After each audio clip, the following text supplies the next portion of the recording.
tenemos aquí un conversatorio con Mercy Liliana Borbón Hoyos y Viviana María Gómez Cardona, nuestra organizadora principal del Congreso. Mercy Borbón es psicóloga y especialista en procedimientos en Derecho de Familia, egresada de la Corporación Universitaria Remington, especialista en psicología jurídica, investigadora criminal y en ciencias forenses, con 5 años de maestría en humanidades, grafología, neuropsicología clínica, psicología criminal y psicología en penitenciaría, candidata a doctor en Derecho en la Universidad Santiago de Cali y docente de la IU Digital. Y nos acompaña también entonces Viviana, como les mencionaba, ella tiene como formación, es trabajadora social, magíster en estudios urbanos regionales, terapeuta tántrico-somática, docente universitaria y creadora de la Escuela de Placer, investigadora del cuerpo como territorio y coordinadora del Congreso. Entonces, les doy nuevamente la bienvenida para que hagamos este cierre tan interesante de este Congreso,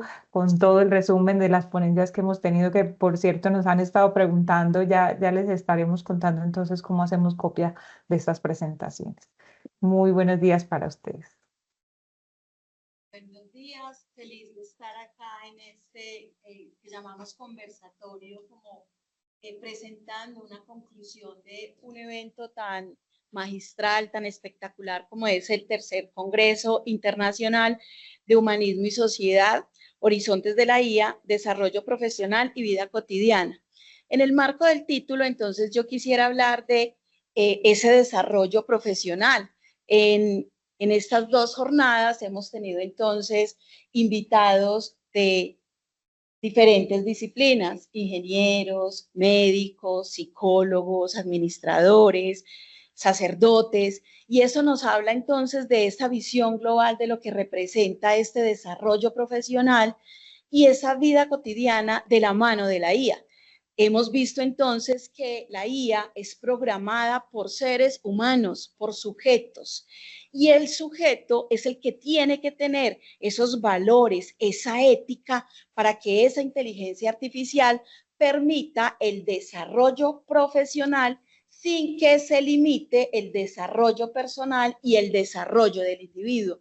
Pienso entonces que debería haber ese equilibrio entre el desarrollo profesional, el desarrollo personal y el desarrollo de la IA desde los aspectos éticos, pensando en lo ambiental, pensando en lo humano, en esos renuncias que en ocasiones hacemos porque ya es más importante enviar un mensaje de WhatsApp que contactarme directamente con el otro. Entonces creo que este panorama amplio nos permite identificar que no se sataniza la inteligencia artificial, es una herramienta, es aquella que nos permite optimizar tiempo, pero ese tiempo que se optimiza, ¿en qué lo invertimos también? ¿Será que estamos invirtiéndolo para la contemplación? ¿Sí? Si en ocasiones eso que nos hablaron los griegos de contemplación, del ocio, lo vemos como pérdida de tiempo, entonces tenemos que saturarnos. Entonces creo que este bagaje de la inteligencia artificial es un punto de equilibrio donde nosotros como seres humanos y como especie también tenemos que decir, ¿cómo uso la inteligencia artificial? ¿Cómo está la ética de los desarrolladores de agentes IA? ¿Sí? En el mundo popular, entonces, hay un imaginario que las máquinas nos van a reemplazar. Entonces, uno tendría que decir, ¿será que sí nos van a reemplazar? ¿Será que una máquina creada por un hombre va a ser capaz de reemplazar lo emocional, el sentimiento, el amor? Eso no es reemplazable. La pasión que cada uno de nosotros, los profesionales, le inyectamos a lo que hacemos, pensando en esa transformación, en ese contacto con el otro. Creo que eso no se va a reemplazar. Tenemos que trabajar de la mano de la IA con aspectos éticos, pensando que está permitiendo el desarrollo profesional, pero no podemos permitir que anule el desarrollo personal del individuo. Sí. Bueno, Lili, buenos días para todos. Yo me quedo con varias preguntas a propósito de la intervención de Marcelo y que tenemos más preguntas que respuestas.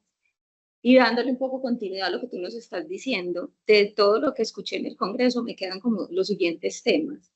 Uno, entiendo que la IA nos permite optimizar mucho los procesos de producción y que la IA trabaja 24/7, ¿sí? Pero personalmente me quedo como con la pregunta, ¿y qué tan bueno es eso de que algo esté trabajando 24/7?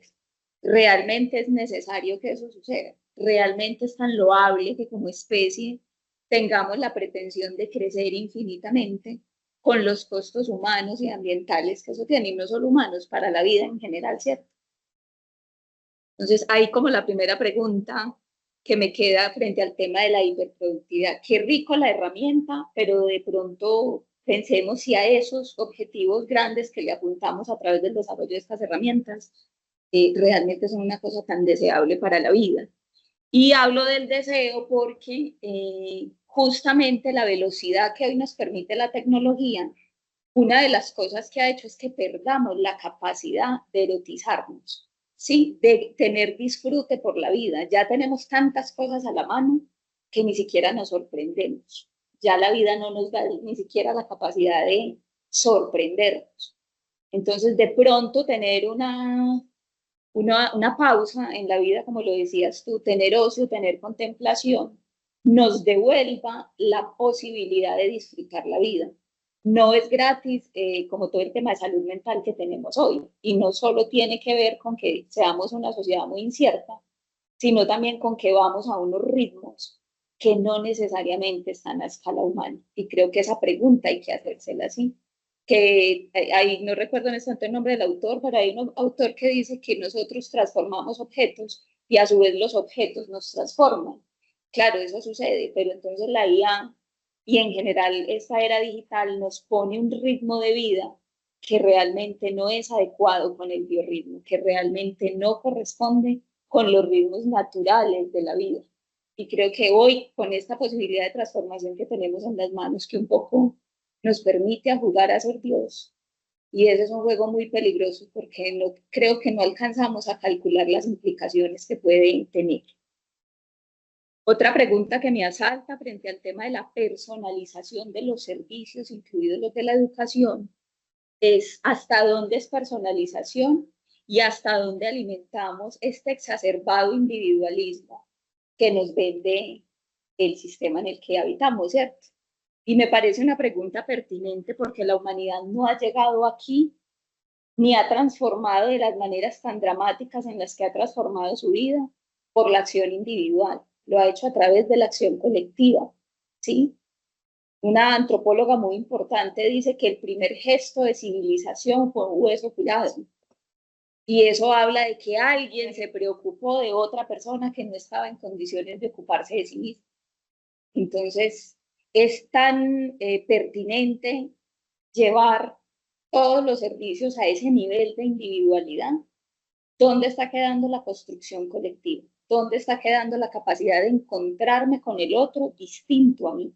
Y ese es un reto de los algoritmos, porque lo que pasa en las redes sociales, en general en el mundo digital, es que me crea un sesgo en mi mirada, porque yo pienso de una manera, me gustan X cosas, y lo que hace el algoritmo es alimentarme esa idea de que eso que yo pienso es correcto, porque me conecta con todo el resto de gente que piensa como yo. Y entonces, ¿qué pasa con lo distinto? Si es que ahí es donde está lo enriquecedor. Es tremendamente incómodo enfrentarse a lo que no me gusta y a lo que piensa distinto a mí, a lo que siente distinto a mí, pero es increíblemente enriquecedor cómo amplía eso tus posibilidades en la vida, ¿cierto? Qué rico encontrarse con mucha gente que te enseñe cosas que ni siquiera se te ocurría que existían. Entonces, ¿a qué jugamos con esos procesos tan de individualización? ¿Sí? Y me preocupa mucho en la educación porque yo considero que el proceso colectivo en la educación incide mucho. Claro, no todos aprendemos de la misma manera, eso es real. No todos podemos ser hábiles para las mismas cosas y es maravilloso. Pero cuánto aprendemos cuando nos encontramos con el otro y me doy cuenta justamente de esas diferencias, porque eso acontece en la socialización con el otro. Si esa socialización se pierde, entonces, ¿dónde la persona tiene esa posibilidad? Cada vez tenemos, y hay estudios que lo dicen, más dificultades para socializar, para relacionarnos con el otro. Miren, la serie de moda en YouTube, Incels, habla de eso, ¿sí? de una cantidad de chicos incapaces de abordar a una chica porque no desarrollaron unas habilidades sociales mínimas para acercarse a un otro que es distinto. Entonces, mira que también aparecen un montón de problemáticas asociadas a ese ejercicio de atender solo al individuo. Me parece que ahí hay que cuidarse de no perder esa perspectiva. ¿Quieres decir algo? Sí, quiero aportar algo con relación a esta socialización. Mire, dentro de las investigaciones en las que he participado, hay una pregunta cuando se habla de la resocialización, ejemplo, del joven en conflicto con la ley penal. Entonces, uno tiene que pensar, ¿será que lo voy a resocializar o será que lo voy a socializar? Y lo tengo que socializar porque cuando el niño está pequeño, los padres o por culpa o porque no tienen tiempo de dedicarle, tiempo de calidad, le entregan un celular. Y muchas de estas personas, entonces, gracias a las inteligencias artificiales, su mejor amiguito se convierte en ChatGPT o en cualquier otra inteligencia artificial con el cual está estableciendo un diálogo, ¿cierto? Entonces, yo creo que es muy importante pensar estos elementos sobre la socialización. Y a lo largo de las preguntas me vino a la mente una frase de Federico Nietzsche que dice, muere como especie ya que fuiste incapaz de vivir como individuo. Y aquí es donde en ocasiones como individuos estamos produciendo, acumulando, sin mirar la consecuencia de lo que estamos haciendo, sin mirar el impacto y la huella que estamos dejando para toda una especie y para nuestro planeta. Entonces, creo que es bien importante pensarnos eso de la socialización y cómo la inteligencia artificial nos brinda herramientas o nos limita herramientas.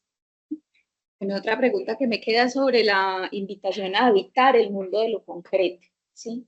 El mundo virtual es una cosa maravillosa, nos hacemos avatares, en los avatares nos ponemos más bonitos y nos quitamos hasta lo que no nos gusta. Estamos entregando información biométrica. Claro, pero además no solo de eso, sino que también eso puede generar y ya está generando procesos de despersonalización. ¿Cuál es mi capacidad de habitar el mundo concreto? De hacer cosas con las manos, de habitar con el otro, de estar en los espacios. Veía hace poco una noticia que me llamó mucho la atención y es que hubo un revuelo gigante, creo que fue en Estados Unidos, porque por alguna razón se dieron cuenta que la leche de vaca no venía del supermercado, sino de las vacas. Y eso fue en España, y eso generó pues un escándalo que les parecía increíble que la leche viniera de las vacas. Y pues nosotros que hoy tenemos todavía la fortuna de tener mucho contacto con lo rural, no sé, pero ¿cómo puede ser posible que hayamos creado una realidad tan absurda, tan desconectada de lo real, que nos sorprende que la leche venga de una vaca? O sea, no es una cosa que va a pasar en el futuro, es una cosa que está pasando ya. Entonces, es necesario. Bienvenidas las pantallas, que no se nos vaya la vida detrás de una pantalla, pero hay que pensar cómo vamos a articular a las generaciones que han nacido en este entorno digital al mundo de lo concreto y lo real, ¿sí?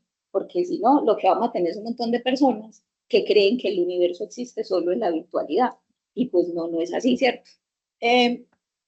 Dijo Darwin en su momento, órgano que no se utiliza se atrofia. Sí, señora. Y acá entonces uno hace el análisis frente a la educación. Antes de llegar la calculadora, teníamos esa capacidad de suma más rápido. Antes de llegar los teléfonos, no sabíamos al menos números de teléfonos. Yo les pregunto, venga, ¿cuántos números de teléfono tiene usted en caso de una emergencia? Exacto, se descarga el celular, entonces ¿a quién vamos a llamar? Cuando nosotros hablamos de esta educación, también ese alto de decir, no la vamos a satanizar, pero que la inteligencia artificial sea la herramienta, ¿sí? La pala es la extensión del brazo. El libro es la extensión del pensamiento. La inteligencia artificial es una extensión holística de nuestro cuerpo y por eso se desarrollan prótesis con inteligencia artificial. Algunas cirugías son más profundas con inteligencia artificial, pero ¿qué tal que le entreguemos toda la capacidad humana a la inteligencia artificial? El pensamiento crítico, resolver conflictos y problemas, ¿sí? La toma de decisiones. Y entonces nos vamos a estar anulando Cuando ya no tengamos esa herramienta inteligencia artificial, porque ya a lo largo de estas 2 jornadas hemos visto que también es una postura de poder, ¿cierto? Y hay unas brechas digitales y tecnológicas muy grandes. Entonces, ¿qué vamos a hacer cuando no las tengamos? ¿Sí? Creo que pasó en España, ¿no? pasó en España. Se fue la luz y colapsamos. Y colapsamos. Acá en Colombia también el año pasado se desconectaron y hubo una cantidad pues, de vuelos retrasados. Entonces, ¿cómo nosotros debemos pensar en todo ese impacto? ¿Cómo lo vamos a hacer? ¿Cómo lo vamos a hacer ese andamiaje para crecer como individuos, como personas, como sujetos, desarrollarnos de la mano de la inteligencia artificial sin que esta nos anule? Sin que deje de ser herramienta. Sin que deje de ser herramienta.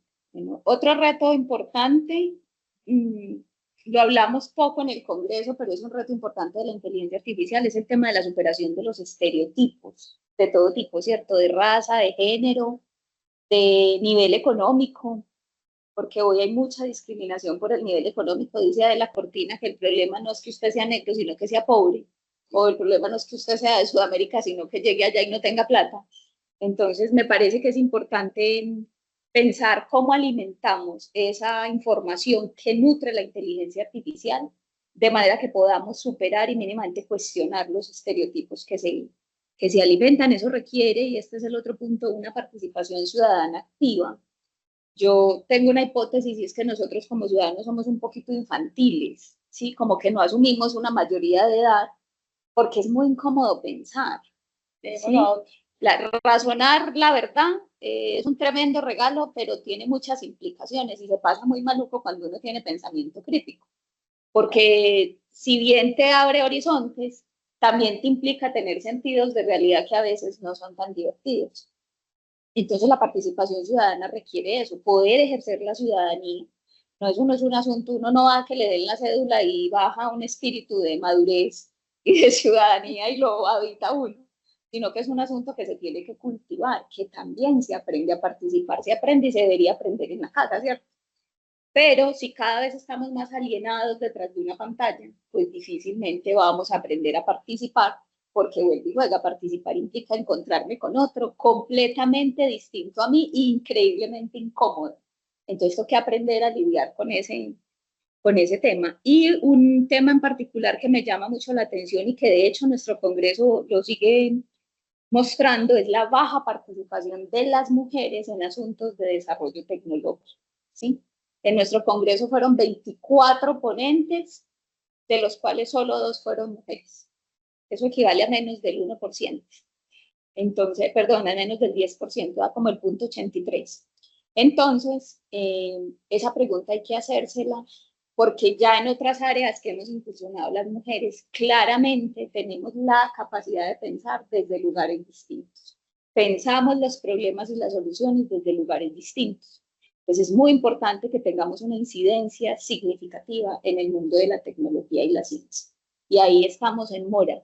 Hoy hay más mujeres que antes estudiando ciencia y tecnología, pero aún nuestra participación no alcanza a ser tan significativa como para marcar pauta en esas áreas. Sí, las desarrollos, tú ves los grandes de la industria, no hay una sola mujer encabezando esas listas. Me parece que ese es un tema que habría que ponerle como atención. Lo decía el padre aquí en su última conferencia, ojo que corremos el riesgo de volvernos instrumentos, los seres humanos. Y no solo de volvernos instrumentos, yo creo que parte de la historia nuestra y del antropoceno es justamente que volvimos instrumento a la vida. Creímos que la vida estaba al servicio de la producción y pues resulta que no, porque la vida sí no es sostenible y si no hay vida, pues no somos sostenibles tampoco nosotros. De vida, no solamente la vida. Sí, no sea un asunto de subsistencia, sino de vida realmente, y creo que eso implica, en mi criterio, 3 cosas. Volver a retomar la solidaridad, ¿sí? La pobreza, la discriminación, la desigualdad, la inequidad son un asunto de todos, no es un asunto solo de gobiernos. Nunca los gobiernos y los estados han sido capaces de superar en ningún modelo político la totalidad de ese problema. Siempre ha requerido de la acción del ciudadano de a pie. Entonces necesitamos volver a la solidaridad y no ser solidarios solo donando mercados en un desastre, ¿cierto? Hoy es urgente ser solidarios con el conocimiento, ser generosos y llevar el conocimiento a lugares donde no es posible que ellos lo paguen. Donar ¿Cierto? mercado Porque mientras tomo la foto y la publico en todas las redes sociales. así es. La otra la mencionabas tú, pensamiento crítico. No hay que alucinarse con absolutamente ningún desarrollo. Son maravillosos. A mí me facilitan la vida un montón los desarrollos tecnológicos, pero hay que saber tener distancia y hay que saber tener posturas críticas frente a todas las cosas que nos van llegando. Acá quiero hacer una acotación para los estudiantes que nos están mirando y es, mire, si usted utiliza la inteligencia artificial, léala, verifique que lo que la inteligencia artificial le está planteando es real. ¿Por qué? Porque la inteligencia artificial, ya lo hemos dicho en varias ocasiones, es programada por seres humanos y los seres humanos tenemos sesgos. Y puede ser que una inteligencia artificial se programe por una mente enferma, por una mente psicopática, por una mente sociopática, y lo que quiere es distorsionar una realidad y que el ser humano cometa errores. Entonces, acá creo que es muy importante para los estudiantes que siempre validen la información que nos está dando la inteligencia artificial. Y no es solo validarla, Lili, hay que tener una postura frente a estas cosas. Yo valido, pero yo siempre le digo a mis estudiantes, busque todas las fuentes posibles y entre más antagónicas mejor, porque eso es lo que le va a permitir a usted formar un criterio propio frente a algo, ¿cierto? De toda esta gama de opciones, ¿cuál es la que resuena conmigo y por qué? Si usted no ha leído nada del tema, todo lo que le diga inteligencia artificial va a ser palabra de Dios. Sí. Entonces, ojo con eso. Dios no es Google, Dios no es la IA. Muy bien. Bueno, y el otro elemento que considero importante en la propuesta, a mí esta teoría me gusta mucho, desarrollo a escala humana, porque me parece que hace un llamado justamente a venga, pensemos qué es lo realmente posible en la realidad de lo humano, insisto, y más que lo humano, en la realidad de la vida. Vivimos en un planeta increíble, a mí me sorprende la capacidad de nuestra tierra, para todo lo que le damos, no importa qué sea, es capaz de volverlo abono. El asunto es los tiempos distintos que necesita para eso. Cada vez le entregamos basuras más complicadas, entonces se toma más tiempo en reciclarlas, pero aún así logra hacerlo. Sí, pero estamos a unos ritmos, vuelvo y digo, no respetamos el biorritmo, no estamos siendo coherentes con el ritmo de la vida y esa pregunta hay que hacérsela porque de eso depende nuestra sostenibilidad. Y ya que trae a colación a Manfred Mannix, que es el de Desarrollo a Escala Humana, quiero traer una frase de él que es bien importante, dentro de todo lo importante que él tiene, donde él formula el cuestionamiento, ¿cuál es la diferencia entre los seres humanos y el hombre? Y él escribe que la única diferencia es el nivel de estupidez del segundo. ¿De quién? Del hombre. Un ser capaz de destruir la tierra, de destruir el lugar en el que habita. Y si nosotros no le ponemos ética al desarrollo de la IA, estamos destruyendo precisamente nuestro planeta. Los estudios que revelan que por cada pregunta al ChatGPT son, no recuerdo si son 8 o 5 litros de agua. Entonces aquí uno dice, venga, desarrollo a escala humana, Manfred Mannix. Voy a preguntar que valga la pena hacer. Exacto, no voy a preguntar, pues soy bonita. ¿Cómo consigo novio? ¿Cómo consigo novio? Pues, ¿cómo me gano la lotería? Sí. ¿Cómo soy próspera? ¿Cierto? Preguntas que efectivamente tengan un sentido y tengan una aplicación. De acuerdo. Bueno, y creo que no hay que llenarse de miedo. Yo sí creo que habitamos un momento de la historia increíblemente interesante y retador, porque la humanidad se enfrenta a retos que no ha tenido en otros momentos de la historia. Entonces me parece que eso nos obliga a ser increíblemente creativos. Hay que salirse de la caja de las formas en las que ya hemos pensado el mundo y hay que ser capaz de inventarse otros mundos. Y esta tarea, yo me acuerdo que cuando yo estaba en la escuela siempre me decían, las generaciones futuras van a hacer 300 cosas. Pues, oh sorpresa, yo me estoy enterando que yo soy parte de las generaciones futuras junto con todos los que están conectados a este congreso.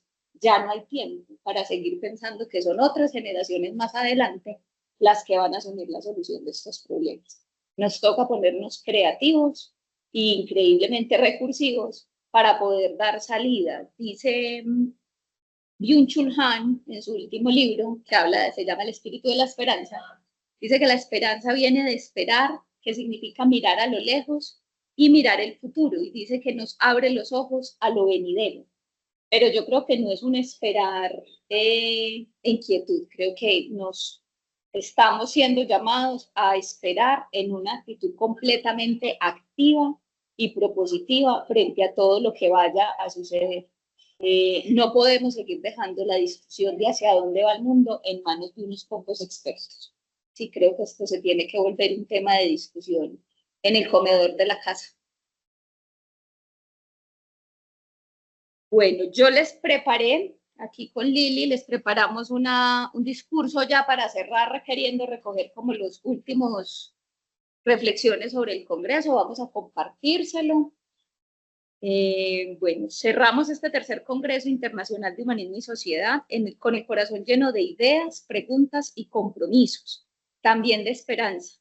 Bajo el lema Horizontes de la Inteligencia Artificial, hemos abierto un espacio para pensar críticamente, con profundidad, sobre el presente y el futuro que nos convoca.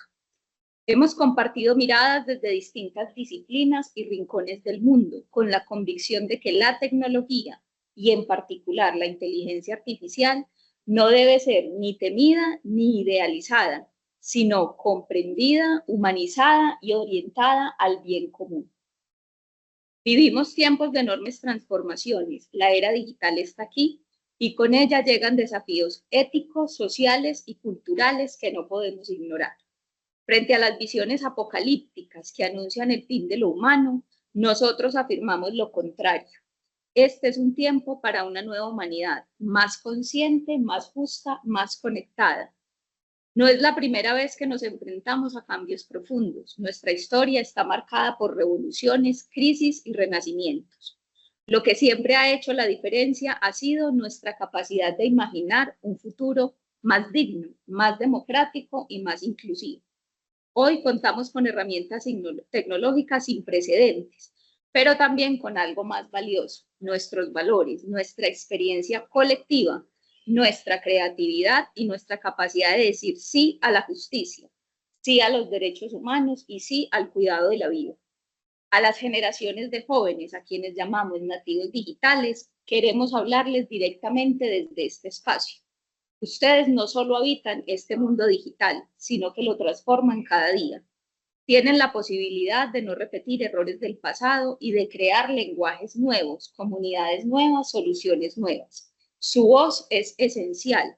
No renuncien a la empatía, el pensamiento crítico, al deseo profundo de construir un mundo donde la tecnología no divida, sino que una, no excluya, sino que integre, donde no se alimente el odio, sino el diálogo. Este Congreso ha sido una invitación a no ser espectadores, sino protagonistas de una sociedad donde la IA sea instrumento de equidad y no de dominación, aliada de la democracia y no de la vigilancia, promotora de la diversidad y no de la segregación, una IA que sea puente y no muro. Y no podemos cerrar sin darle las gracias a Uniremington y a la IU Digital por abrir el espacio y hacer posible la realización de este encuentro, a todos los ponentes y las ponentes por su generosidad para compartir su conocimiento y la lucidez de las reflexiones que nos propusieron, a todo el equipo técnico y logístico que siempre está detrás de cámaras, pero sin los cuales no es posible nada. Muchísimas gracias por su apoyo. Y por supuesto a todos los participantes, estudiantes, docentes, profesionales y soñadores. Gracias por creer que vale la pena pensar juntos, incluso y especialmente en tiempos de prisa y algoritmos. Este congreso se termina, pero la conversación continúa. Los invitamos a llevar lo aprendido a nuestras aulas, proyectos y entornos cotidianos. El humanismo no es una idea antigua, es el motor que nos permite avanzar con dignidad en este presente digital. Muchísimas gracias. Bueno, para terminar, quiero decirles que los certificados o constancias les llegarán a sus correos electrónicos, el que registraron en el momento de diligenciar el formulario, y se estará demorando lo que demore el proceso de las firmas para que entonces esperen ese certificado. Muchísimas gracias nuevamente. Bueno, y también les vamos a hacer llegar las grabaciones de todas las conferencias. Una vez sean editadas, les llegará un correo con ambas, con toda la totalidad de las conferencias, que fueron 17.